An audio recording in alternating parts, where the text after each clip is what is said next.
বিসমিল্লাহির রহমানির রহিম। দেশ ও দেশের বাইরে অবস্থানরত প্রত্যেক মুসলিম নরনারীদেরকে জানাই আমার অন্তরের অন্তঃস্থল থেকে পবিত্র ঈদুল ফিতরের শুভেচ্ছা, ঈদ মোবারক। তো আজকের এই দিনটা হচ্ছে আমাদের মুসলিমের জন্য স্পেশাল অন্যতম একটা দিন। আজকে আমরা এখন চলে আসছি যে এটা হচ্ছে ফেকুয়া উপজেলার অন্যতম একটি জায়গা। আসলে এই জায়গাটা হচ্ছে যে মগনামা লঞ্চঘাট, মগনামা ইউনিয়নে। তো আসলে এই জায়গাটা মানুষের কাছে এত যে কেন প্রিয় সেটা আমরা এখানে না আসলে বুঝতে পারতাম না। তো আপনারা এখানে দেখতে পারতেছেন যে আসলে এখানে কত পরিমাণ যে লোকের ভিড়। আসলে এই জায়গাটি আমরা আরেকটি নামে চিনি, সেটা হচ্ছে গরিবের নেভাল। তো এই জায়গাটি মগনামা গরিবের নেভাল বলেই সুপরিচিত।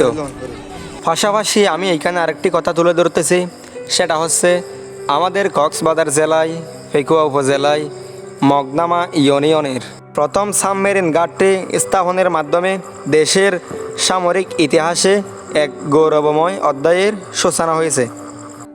আপনারা সামনে যে জেডি ঘাটটি দেখতে পাচ্ছেন, এটি হচ্ছে কক্সবাজার জেলায় অন্যতম দ্বীপ, কুতুবদিয়া উপজেলা।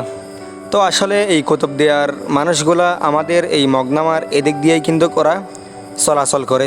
আসলে এই কুতুবদিয়ার মানুষগুলার একমাত্র যোগাযোগের ব্যবস্থা হচ্ছে এই মগনামা লঞ্চঘাট। তো বিশাল সমুদ্র সৈকতের পাশে রয়েছে আমাদের এই সাবমেরিন ঘাটটি। এই সমুদ্রের তীরে আসলে কিন্তু মনটা একেবারেই ঠান্ডা হয়ে যায়।